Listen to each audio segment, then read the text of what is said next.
Welcome to the Afghanistan Project podcast. I'm your host, Beth Bailey, and today my guest is Scott Bailey, not a relative, by the way, guys. But in addition to being the co founder and president of the board of directors of the Blacksburg Refugee Partnership Incorporated, Scott is also the director of the Center for Space Science and Engineering Research and a professor at Virginia Tech. So, a very diverse career you've got there, Scott, and it's so brilliant to have you here. I have been talking with you in different ways, I feel like, for the last few years, and I'm glad that we've connected on the topic that we're going to talk about today, which I think is incredibly important. So thanks for being here. I'm happy to be here and appreciate you very much. And those two career paths are not as different as you might think. Um, Yeah, there's a lot of overlap, it turns out. that's really cool. I dig that. That's the thing that I've learned about, resettlement support and refugee advocacy is it people come from all over the space, and it just you would be amazed the kinds of people who get involved with this work. There's no prescribed kind of person who's doing this. That's Um, exactly right. And you hit on the most uh, the main common denominator between my day job and my work with Blacksburg Refugee Partnership is that in both cases I work with incredible people. Um, really incredible people. I'm talking about the people we serve through Blacksburg Refugee Partnership, but the volunteers themselves. I've seen acts of kindness and almost heroism that you just wouldn't believe because so much of it is emotional. Um, but yes, it's great. yeah, you would love some of the people who've become my close friends in this, talking about just the toll it can take, the emotional toll that this work can take on you, and the kind of person it takes to keep doing it. Um, which I think, especially given what we're going to talk about for part of the time here, if you didn't have that, you wouldn't still be in this space. And so, for anybody who has been following the U.S. Refugee Admissions Program and the SIV program to some extent, you know that a lot of Afghans were told to go to Pakistan or to go to a third country for processing in the aftermath of the withdrawal from Afghanistan. And that has led to an influx of Afghans living in the country. I can't remember the figures. I want to say maybe several hundred thousand Afghans fled after the conflict. Not all of them obviously qualify for US RAP and SIV, but to be able to process at a US embassy, they went across that border. And now we've obviously seen Pakistan deporting um, many hundreds of thousands of Afghans back to their country in an effort to get rid of many illegal refugees. But we're also seeing US allies getting deported more and more. And there was a deadline for all Afghans to return on the 30th of June. That deadline passed, and that's when those cases started to increase. And so we're talking about that. There's a lot of hopelessness right now for this community. And so, usually, Scott, as I told you before we started recording, I would start by asking you to take me backwards. But today, I want you to tell me what you're experiencing and the people that you're helping who are in Pakistan right now, and how they're feeling in just the last few weeks as those arrests have increased. Tragic. Hopeless is a word I hate to use. I detest it, but it is a fitting word for what the people I'm talking to feel. Um, there are a bunch, still in Pakistan. They're in hiding. They're not there legally, according to the Pakistani government, and they're terrified. They cannot go outside almost at all. Um, you might think they blend in, but imagine life where you can never show your ID because you don't have one that's legal. And neighbors who see you show up and not wanting to go out all the time, they figure it out pretty quickly. A few are supportive, many are not, but mainly the people I meet are terrified. They have no legal standing. Um, Occasionally, if they have some resources, they can get by when the police come through bribery, but that only works as long as you have the resources. Um, and these people are already impoverished. they're already in terrible situations. Some are lucky that they have friends from the U.S. military who are sending them some amount of money, but they're still having to pay rent and pay people to bring them food and things like that. The expenses rack up. It becomes incredibly difficult. Uh, and Pakistan is a difficult place environmentally. Heat, mosquitoes, if you're hiding out in some place trying to keep away from people, it's very difficult to live. And these are families. They're not just, you picture soldiers, right? They're tough people hiding. They're families. So I'm very close to one family there who has 3 kids, elementary school age kids. Imagine a life where fear is daily. You can't even think about school. If the kids are sick, you are in fear. If you try and take them to the doctors, you don't have any legal documentation to show. Um, these people are feeling hopeless and they feel abandoned. That's maybe a more fitting word. Their own government let them down. Their host government let them down. And let's be honest, we, the United States of America, let them down in a big way. You're absolutely right. And just in case listeners are not aware of the current situation, it's not that they're always there illegally. I know that some people have fled without a visa, but the Pakistani government has not allowed, no longer are Afghans allowed to renew their visas. So even if their visa has expired, I had one young woman come to me last week saying, here's my request to the Pakistani government to renew my visa, and it's denied. And I'm hearing some really concerning things about what's happening to people who are being deported and whether they'll be able to get visas in the future. There's just so much pressure being added, and it is horrifying to think that we told people, if you want to be processed for 12 to 18 months through the US RAP, get to a country with a working US embassy. And how many years has it been? 4. 4 coming up right now. And we're still here. And these people, they sold everything. People have lost all of their funds to try to get through this process. And we abandoned them first with slowness. It was just like a death by 1,000 cuts of how long is it going to take? When are you even going to start processing? And now the US RAP isn't processing at all. It's still suspended. So, now that we've set the stage for what it looks like now, I would love to go back, Scott, and have you tell me, because there are some hopeful stories that you can share, and I want to track what you've been doing since just the fall. Tell me about who you started helping in the August 2021 time frame. Like, what groups needed help, and how were you able to provide it? August 2021. So uh, that's great. So at that time, Blacksburg Refugee Partnership was 5 years old. And we had several Afghan families here, mostly single mother families too. So a very difficult journey for all of them. And in July of 2021, we were trying to figure out what our next phase was going to be like. For us, that August 2021 came as a big surprise. We did not see it coming.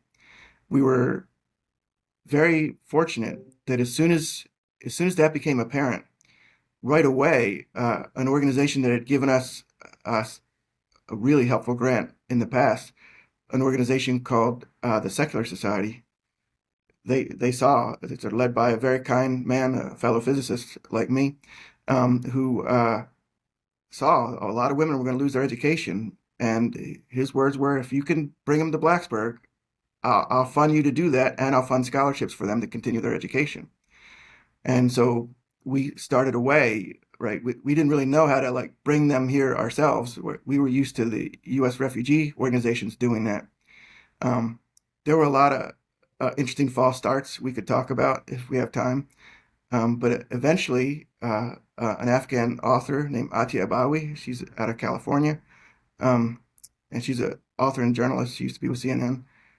She said, I knew some women in the military, right, who are almost certainly going to have a problem when the Taliban take over.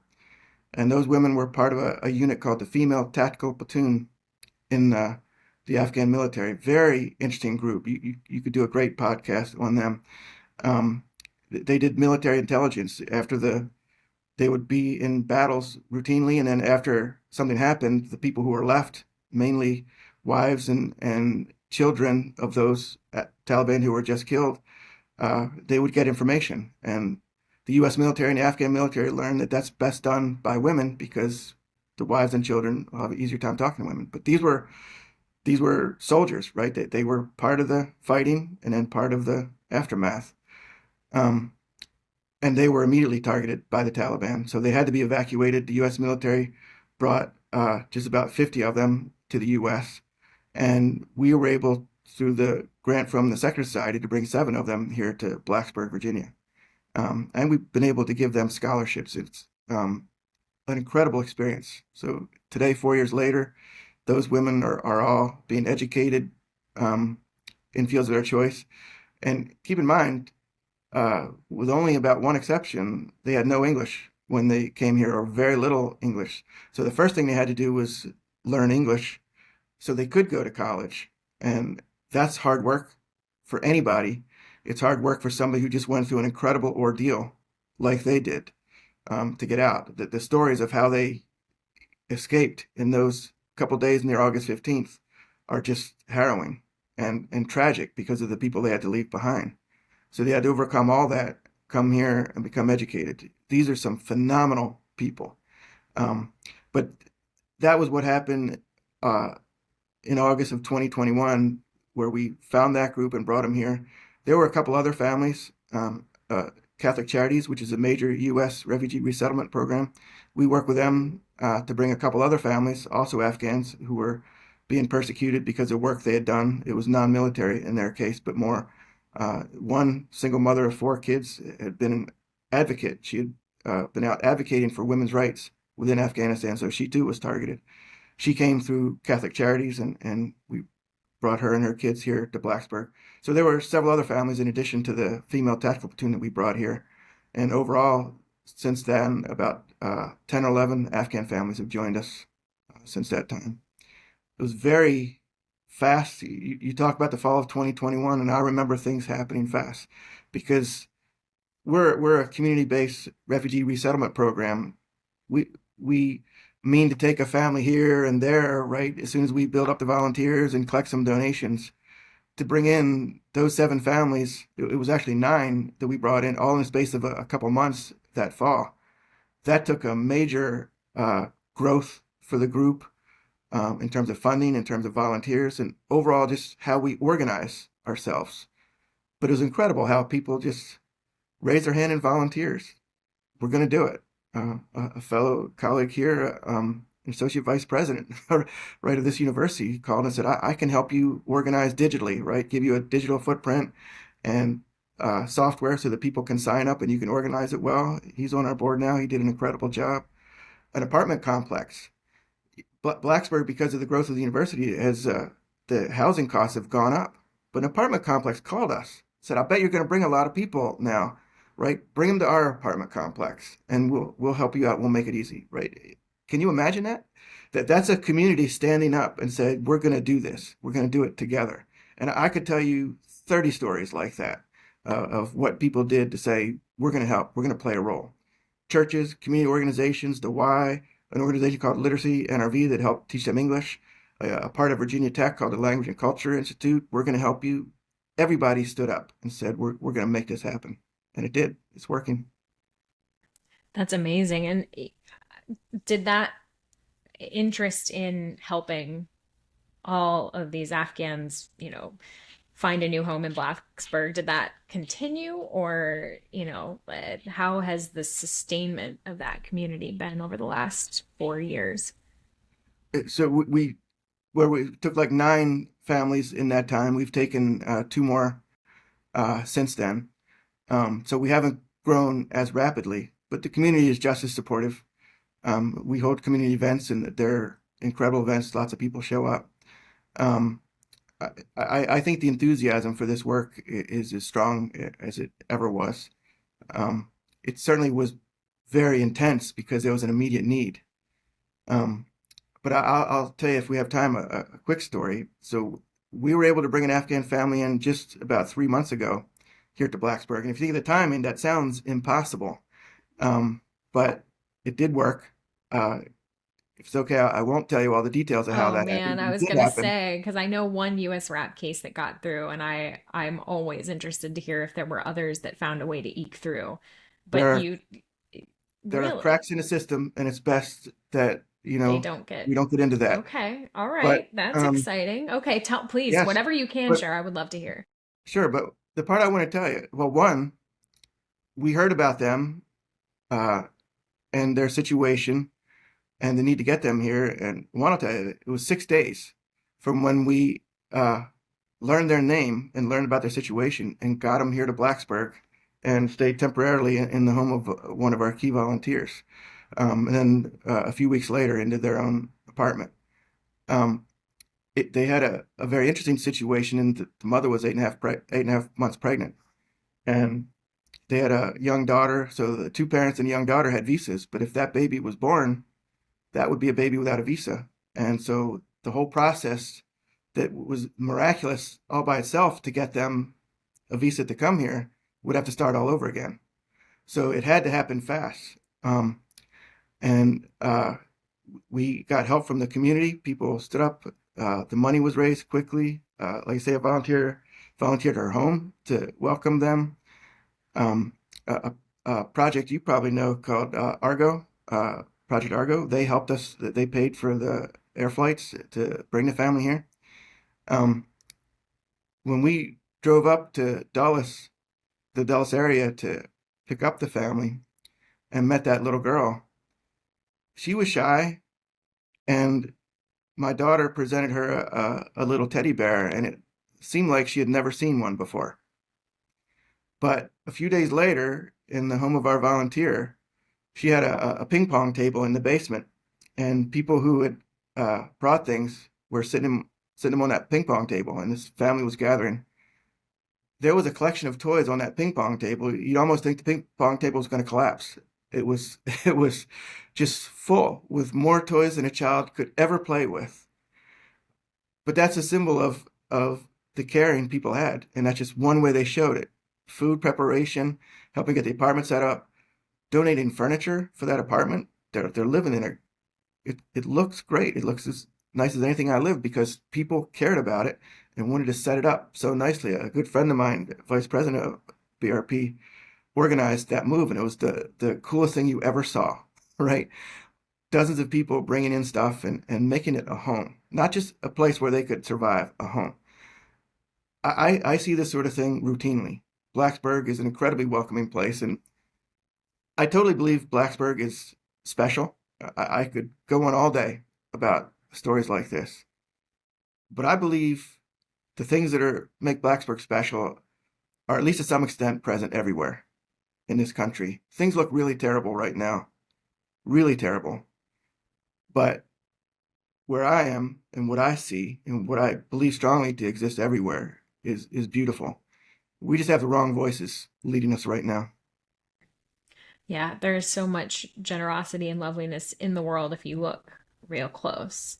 Mm. And it's just, yeah, you don't hear those voices on things like Twitter and, Yep. other places. But it is so heartening to hear that. Has there been an outcry then in Blacksburg about what is happening to our allies right now? Or do you think that, you know, that gets replaced by let's help the people who get here instead of raising alarms about what's going on? There are a lot of people who are concerned and want to help. And you can see that in the way people respond to our fundraisers and things like that. I had a really cool experience just a couple of weeks ago. There's an organization nationwide called 100 Plus Women, where different communities uh, gather a number of women. So it doesn't have to be 100, but they call themselves 100 Women. And every few months, they hold events where different charities can come in, present their case, and they'll have a vote which charity they'll give their funding to. And I was there a couple weeks ago at that, and the other charities that presented were incredible. It's really spoke so well of our community. And I was thinking, well, we can't compete with this. Our work is important, but their work is important too. It's just incredible. And I was amazed to be a part of it and so proud of my community to hear what all was going on in that meeting and all the concern from the audience. They did select us, and I'm so grateful for us. It's a huge donation. It helps us out tremendously. But it shows, right, the concern when you look at those other charities, and people are clearly concerned for refugees and people who are coming here who've been left behind. There's a lot of concern, and it ranks right up there with other populations that this community cares immensely about. Yep. And I think that that's important uh, to demonstrate the care instead of just sometimes making a lot of noise like I do. You need both. You And do. that warm reception and the love for new arrivals is just um you can't put a dollar value on that. And I love to hear about it. I would love to talk about some of the harder things though that have happened recently because fast forward, you and I were talking a little bit about this the other day. You were trying to help with some welcome core cases in the lead up to the transition between the Biden administration and the Trump administration. Can you fast forward to there and talk about what the plan was and then what happened with that? Yes, and this will speak well for our community too. Um, you have to understand that a big evolution since the first Trump administration. When we worked with refugees, then we had to work with an organization like Catholic Charities, right? It was part of the national infrastructure for bringing refugees to the community. Over the years, right, that infrastructure was significantly reduced over the course of the Trump administration, and in all honesty, not well replaced during the Biden administration. But the ability for communities to do this thing on their own had increased. So there was a program called Welcome Corps, which allowed really just a group as small as 5 people um, to, if they knew a family that was in some country and qualified as refugees, they could bring them, or Welcome Corps would pair them with a family who qualified as refugees to come to their community. And so we as an organization were thinking about that. We had brought uh, the Afghans in 2021. That was with the help of the U.S. military that helped us do that. And now we're seeing the opportunities that we could do it on our own. And uh, it was in the fall last year or the summer last year, it was kind of a consideration. And one of our board members, she was leading a Welcome Corps application because there was a family here who had family left back there who had been left behind and were endangered already. And she was working feverishly to help them come here.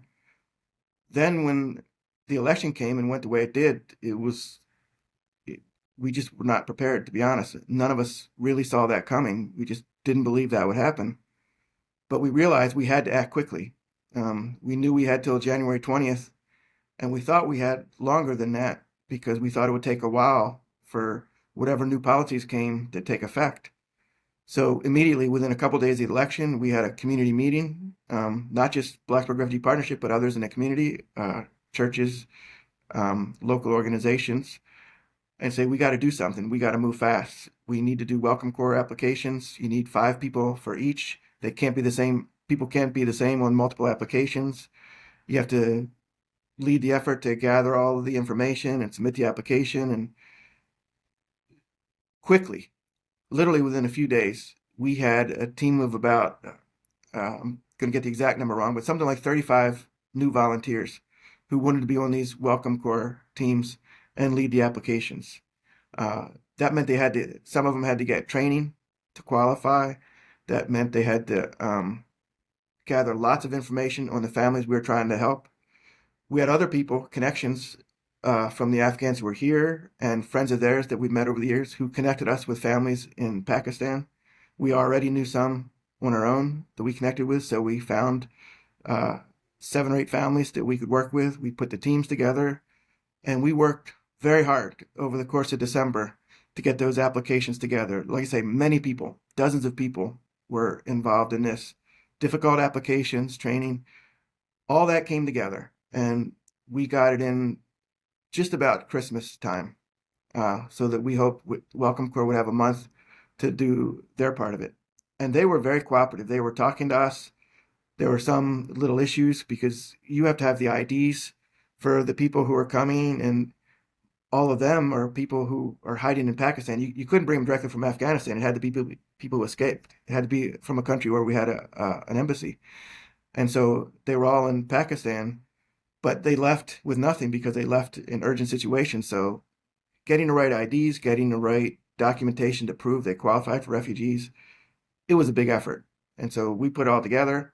Welcome Corps was helping go through it, reviewing applications, and we had all of that looking in good shape on January 19th. And it was looking like it was going to work. And we were all confident that we were saying April, that we had till April to get this all done and working and have the families here. And we were prepared. The fundraising in the community, volunteers, setting up plans, all of that was in place January 19th. We just needed the approval. We were ready to buy the plane tickets if we had to or do whatever. But on January 20th, everything shut down. The new administration was prepared in a way none of us could have predicted. And I have to tell you, it was extremely well planned to devastate the refugee resettlement, SIV resettlement, all of that, to devastate it quickly and efficiently. Um, Somebody put a lot of thought and a lot of work into that, and it collapsed basically overnight. Everything we had planned fell apart, and other people who had already been approved, who were ready to get the plane tickets and come, were that close. It all got stopped. And since then, most of what the administration has done is to make it even harder. There are glimmers of hope here and there for people with SIV visas, but overall, it's become incredibly difficult. Yeah, and I just want to say that it's not just US RAP people who are being deported to Yeah, Afghanistan, it's also SIVs. I have heard cases of yeah, SIVs, even an SIV being protected by No One Left Behind, deported to yeah. Afghanistan. So it's And that it's is been, insane in its cruelty.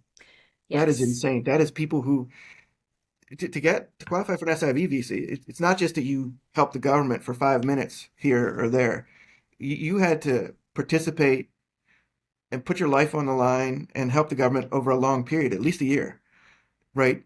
These are heroic people, and we're deporting them. Heroic people that thought they were working with a supportive country, the USA, right? The greatest country ever, right? That's what they thought. And we're literally deporting them to put them in the hands of people who want them dead. Yeah, I'm glad that we haven't started doing it personally yet. To my knowledge, I don't know, somebody could have been, and maybe I don't know of it. I know of one individual they've been trying to deport from this country, Yeah, and they keep saying they're going to do it, and then they can't because he won't. Anyway, yeah. I'm not Well, going to get into the weeds of how they've not been able to do it, but he just keeps getting moved between ICE facilities, and it's just his poor family. it's terrible. But It's, those in Pakistan, oh right, yeah, who are they're, being sent back, yep. they're just as deserving. The, Mhm. the the only reason they're not here compared to the ones who already arrived is just their number in the system, who got their application in fast, Yeah. right? It is insane. The family I talked about earlier with three kids, a mother and father, both served in the military, qualified for SIV, right? Their application has been submitted for years, and it's just the can is being kicked down the road for their case. I've called the State Department. Others have done this and tried everything they can to see what's going on. And the only information you can get from the State Department is to say their application is complete. That's the sentence you can get from our government. Their application is complete. You can tell them they're in danger, right? That they might be killed. This family that I'm thinking of converted to Christianity during their work with the U.S. military, right? That was how strong the bond was between themselves and the people from the U.S. military they were working with. That makes them even more persecuted in Afghanistan and Pakistan, but especially by the Taliban. They want them dead. Yet we have not processed their application. We haven't done anything. they're just in hiding, um, surviving. I hate to say it, hopeless. Three kids, elementary school age, living a life where they have no hope. They can't What does that work. say They about can't us? go to school. You know, it's just No. it's unconscionable. And US rep applicants are often just as heroic as those who serve with the military. I mean, Afghan female prosecutors who put Yes. members of the Taliban in prison, who put that, who got women divorces from their Taliban husbands, those women made a hell of a lot of difference. And the men who did that as well, Yes. but in particular, I think that I've seen more devastation from women in the last few weeks. I've had many men over the last 4 years tell me, I'm done. I can't do this anymore. I'm out of money. I'm hopeless and I'm going to kill myself. I've never had a woman say it to me until 2 weeks ago or a week ago. I can't know. I can't tell time anymore apart. It's all just fluid. Never had a woman told me that. And I think the reason that all of these women are now flooding, women who before would tell me, no, I don't want to share my story, it's not going to make a difference, are now like, please raise our voices, please, because it's like our last bit of hope. Because they know if they return to the Taliban's Afghanistan, what what awaits them? It's a gender apartheid system. They have taken, I wish I had double checked this before we started recording. I saw a statistic that 600 women have been disappeared because they didn't wear hijab properly in just the last short period of time. And no one knows where they are. I'm really glad you said it. It's so much harder for women. And I've been talking about women who are in the military, but all of them. One of the women we brought here was, as you described, a lawyer who prosecuted Taliban. Um, it's so hard for them, and this excuse that they're being disappeared because they weren't wearing a hijab properly.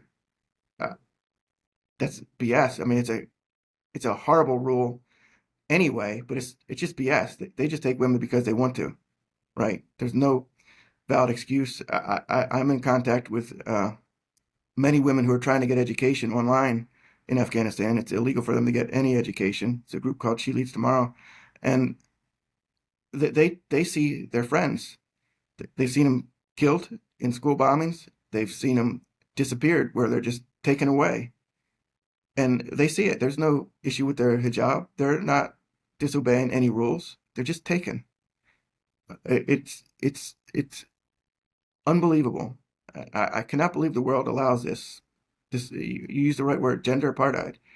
The cruelty that exists is unbelievable. And in addition to all that, some of them are forced into marriage, into horrible marriages. Men much older than them, very cruel Taliban types. So there's a population of women in Pakistan who have run away from that situation, tried to escape to Pakistan, but the only improvement is now they're in some room or some uh, uninhabited building, right, trying to hide. They still have trouble. They're not legal. They have no way to get out. They can't get a job. It's only a little bit better, but they're not in a forced marriage, and they're wondering what their future is. They too are, in all honesty, feeling hopeless. Uh, the situation is just incredible, and the fact that we are doing so little about it is um, I don't even know what to say. It's horrible. Yeah. I've been disgusted that we've sent diplomats to go speak with the Taliban in events where the Taliban say, yeah, we'll speak with you, but we're not going to let Afghan women participate. And it's like, what? Mm. Why did we cave to that? Do you really think these people are going to change? Do you think you're going to be able to get them to come to the table? They believe this is a religious obligation to them. They And believe in it very strongly. You're not going to convince them to start treating women like people. And this episode has been recorded, but it will not have been released by the time that this episode comes out. But it's Annie Fortheimer, who's just a force of nature and has done so many incredible things with the State Department. And I mean, her bio just floored me. But she likened these situations to slavery, and I had never thought that way before. But it is when a young girl is forced into marriage to a man 4 times her age. What else would you call it? You know, what else would you call it when you can pick someone up off the street and do whatever in the world you want with her? And it's the stories that come out of Taliban prisons are horrific. They are Yeah. terrible, and there's just no other word for it. That was an eye-opening description to me, and it's It, sick. yeah. There aren't words to describe how cruel and horrific it is. Hmm. If I could, I always like to, when we talk about the horrible, talk about the good. This group of students I'm in contact with, so it's some of the women here, one in particular that I met through Blacksburg Refugee Partnership, connected me with some women who are in Afghanistan who are trying to get educated. We have a chat group with 220 such women. There are a lot of people who are bucking the system, who are standing tall. Um, some of them have supporting families, some do not have supporting families. Some think that, the Taliban is not that far off. Um, but they're teaching each other online through texts and other methods that they're working together, supporting each other, make it happen. And there are, people around the world who are connecting with them, teaching English classes, math classes, other things. It's incredible to see what they're doing. I what's going on is horrific. There's no other way to say it. It's cruel in ways that are unimaginable. But the strength of these people, they're not just all letting themselves be victims. What they're doing is incredible, and I'm so lucky that I get to see both sides of it. Um, it starts here with the women I meet through Blacksburg Refugee Partnership, and they've introduced me to some phenomenal women in Afghanistan. The Taliban are going to lose. I don't know how long it's going to take, but they're going to lose because the women of Afghanistan are way smarter and way tougher. You They just just don't gave have me all the the guns. shivers. I agree. There is no group of women, and I think I've said this on the podcast so many times. I think we get it wrong about Afghan women because when you ask someone what an Afghan woman looks like in this country, I can almost guarantee you that they're going to describe a faceless woman in a blue burqa because that's Uh, what uh, we've seen. And I would love for you to describe how the women, so you talk about, and I think this is brilliant to bring up. Many Afghan women have those supportive families who are like, no, go learn, go do the thing, whatever. And then some of them, their family has been either they're afraid of the Taliban, right? So they want to make sure that their daughter doesn't get killed, mm, or maybe they do, culturally they've taken on some of those attributes of the Taliban over the years and they've forgotten, their origin story of Queen Gaharshad and all these other incredible Afghan women who did amazing things in the past. Um, but how did those women participate? Because I suspect that there is another group that would never be able to do what these women are doing because their family won't let them use a smartphone or a computer. It's like there's three levels. There's the no, we're putting you in jail like the Taliban want to put you in jail in your own home. And then there's the ones who it's like, can you tell me about that group in the middle? How are they getting by? Are their family begrudgingly allowing them to do this, or do they have to do it in secret, or how does that work? it's a mix, right? There's all kinds of things going on. So, like I say, I know some where the family is incredibly supportive, right, and wants to help it out. Um, but I've met some incredible women who are so intelligent and capable. Their family doesn't force them into marriage, but doesn't really support their activities either. So they spend their days alone in a room using their phone to do everything they can to promote their education. A lot of times they form networks with other people who are in a similar position and they support each other. But that's basically their life. They sit in that room and get whatever education they can. They don't feel like they can go out. They don't even like to go out of their room because it's to see the faces of people who don't approve of what they're doing. Thankfully, while they don't approve, they don't stop it. Um, but there are some uh, who are just um I'm in touch with a young woman. I'm so sad. Her birthday is tomorrow, August 3rd, and she turns 18. And her family has said, "You turn 18, you're getting married." Uh, she's horrified.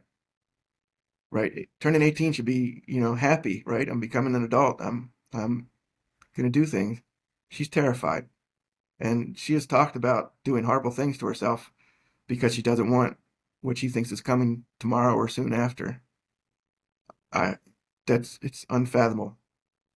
Yeah, and she Uh, has a right to every reason to be concerned about that because you hear horrible stories about mothers-in-law who are abusive to their daughters-in-law, husbands who are abusive. I have heard too many stories of abuse at the hands of husbands inside Afghanistan, and hopelessness and self-immolation, and just you don't know who you're what you're being put into, and if you don't measure up, what kind of recourse you're going to get. And so I hope that her family relents, but I and if I could, another young woman I'm in touch with, an incredibly smart woman who's an awesome leader. I know a couple women in this situation who are leaders in this group. She leaves tomorrow. Um, they do have supportive immediate family. So one of them has a dad who's an incredible person, loves his daughter, and he's very supportive. But his brother and his father, right, the young woman's grandfather and uncle, are not, and they're saying you're going to get her married, right? She just turned 20. It's too late. It's late. It's time. You got to get her married. They felt that they were so uh, endangered by this extended family that they escaped to Pakistan, snuck in there, got a visa, only a short-term visa just a couple months ago, which now is not probably possible to get renewed. And they're hiding, they're barely surviving, can't get jobs, and don't know what their future is. It's a horrible situation, but they pick that over her being forced into marriage. And they're trying to figure out what to do and who's going to help them. It's so tragic. It's it's so cruel. And I just cannot believe we, and not just we, the United States, we, the world, are letting this happen. Everybody should be condemning the Taliban as, I can't even call them a government, whatever they are, right? As just a cruel enterprise that has to be stopped. That should be a worldwide goal, something that can bring together everybody, including Russia and North Korea and everybody. We should all just go in there and say that is horrible and has to be stopped. I agree. I don't know why that isn't happening. I It boggles my mind. And I have been following a woman who also she had been forced into marriage at I think 12 is what my memory recalls. And she had 3 kids by 18. Her husband was abusive. She had gotten a divorce under the prior government. And yet she at the time of the fall, her husband said, I'm going to find, where you are. I'm going to marry our eldest daughter to a Talib. He wasn't a member of the Taliban, but he just had connections with the group. And this woman, I've called her Nazarene in all my reporting, said, like hell you are. And she fled to Pakistan illegally, couldn't stay there because the first rounds of deportations did affect people who were there illegally. And I don't know if that's why she left or if it was for a different reason, but then she went to Iran. Not any better there. She got a humanitarian visa to Brazil. And you know what comes next, Scott? She goes up through the Darien. I told her, don't do this. Please don't do this. This is a very, very bad idea. And she didn't listen. And she sent me all these videos from the Darien. And I thought that would be the worst part, was having to watch her suffer in the Darien. I didn't want her to die in the Darien. And that was my biggest concern. And the fact that then she was going to have to cross the border and be on this very unfriendly, you know, uh, fighting deportation, right? That's what Yeah. happens when you come in through the border. You have to explain why you're not going to be deported, and have to do all of this over again. And anyway, face her ex-husband again, but she made it, and she's now her 2 sons are in ICE facilities. They have been for over, let's see, she got here in either late November or December of last year. They are still in ICE facilities, her sons, and she and her daughter are facing, they don't know what's going to happen in court. She can't afford lawyers for everyone. And you just think, what was the other option? She lets her daughter go through the hell that she went through, but even worse. I wouldn't. I would have done exactly what she did, even though I told her don't do that because I just saw bad things coming and unfortunately that's what happened. But yeah, there is no it seems like there's no help for Afghan women. People just don't want to speak up. And Mm. I know we want to be hopeful here, but I think it's so important that people understand this is not a hopeful situation. And we are No. supposed to be the people. I think it was Laura Bush who said after 9/11 that we were going to go in to help the women of Afghanistan. And we did because their birth rate, their maternal mortality rate was atrocious.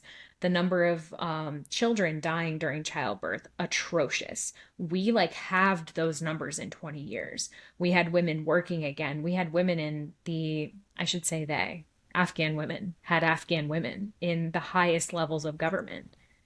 Yeah. And now there is no Afghan woman in government. Yeah. Elite soldiers like the ones I met, they had all kinds of opportunities, and it's falling apart. Yep. But how can this be us, right? The United States of America, the good guys. We have my whole 59 years of existence, I've been taught that the U.S. is the good guys, that we are the moral leaders of the world. And the fact that we would even consider putting the family you just described into a prison and sending them back to Afghanistan is horrific, right? We should want her and her family to be here and thrive. That's the kind of person we want. That's strong, that's smart, who's going to leave that oppression, endanger herself, go through an phenomenally difficult journey. I mean, undescribable, right? What she went through to get there. And we want to put her in a prison and then send her back. How is that even a thought? How is that even a consideration? We should be happy she wants to be here and we should welcome her with open arms. And it is the most tragic thing that so many people in our country look at a woman like that and all they see is illegal. That's a human being with strength and dreams and ambitions and children that have all kinds of potential. There's nothing illegal about that. That is a person who deserves to live and thrive. Yeah, I agree. And we create, it's just we created all that hope and we pulled it away. And I love that groups like She Leads Tomorrow exist because Thank you. they are letting girls still have hope, right? And we know the Taliban can't stick around forever, but every year that they stay, they pull back it took 20 years to erase 5 years of rule, 96 to 01. How long will it take now? And we won't be the ones to do it. We won't be in there putting in millions and millions of dollars to create initiatives. That's not, there's no way that's going to happen. So, absent another war, which no one wants, but also we're seeing how many 20 terror groups operating inside Afghanistan. So, it's very distressing. I would love Yeah. if you would close out with something hopeful. I know that's like a very nebulous and big ask, but you know, what No, you. what do you I, see that's like a hopeful thing that is on the docket for you right now, Scott? well, you led me right to it, right? Because you referred to the women of She Leads Tomorrow, and there's a reason they chose that name for themselves, right? They see the future you described. They understand, right, that they're going to have to do it themselves, right? That there's not going to be a U.S. bringing all these resources there, that they have to do it. And that's why they're working hard in underground online education sources and meeting underground uh, with each other and supporting each other. They're preparing for that day. And I've been an incredibly fortunate and lucky man that I get to meet people like this and interact with them. And also some of the ones who came here, like the members of the female tactical platoon and other soldiers, they're here. They're incredible. So do I have hope? Absolutely. I know these people, right? They're going to overcome this. That they are, and they will lead tomorrow. And I think they're going to do just fine. And I look forward. I plan to go to Afghanistan and see all these places where they live and be shown uh, the stuff that they are so proud of. I mean, this is one of the fascinating things. They're proud of their country. They hate the Taliban and what's happening, but they're proud of their country. And we talk about, where we'll go when I show up, right? The mountains and the beautiful places I'll see. That day is going to come, and I'm not going to be that old when it happens. I love that. I think that's another good point, maybe to close with. The members of the female tactical platoon, they've made a home here, but do they want that to be their home forever, or do they want to go? I mean, Afghans, like you said, Afghans love their homeland more than maybe any group of people I've ever met. Do they want to stay here? Do they want to go back when it's safe to do so? Uh, I, Blacksburg Refugee Partnership has resettled something like 100 people. Um, I haven't met one yet who has said, "I just want to live in the United States. That's my goal." Right? They love their home. They would love to go back. It just has to be safe.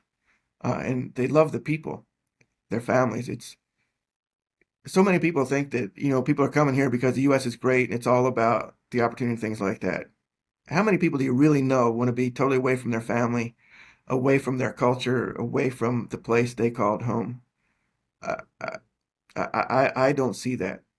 The people who are here are working very hard to thrive. They're doing incredibly well, but they would prefer to do what they're doing in Afghanistan, speaking their language, meeting their family regularly, knowing they're safe, celebrating their culture. That's what they would rather be doing.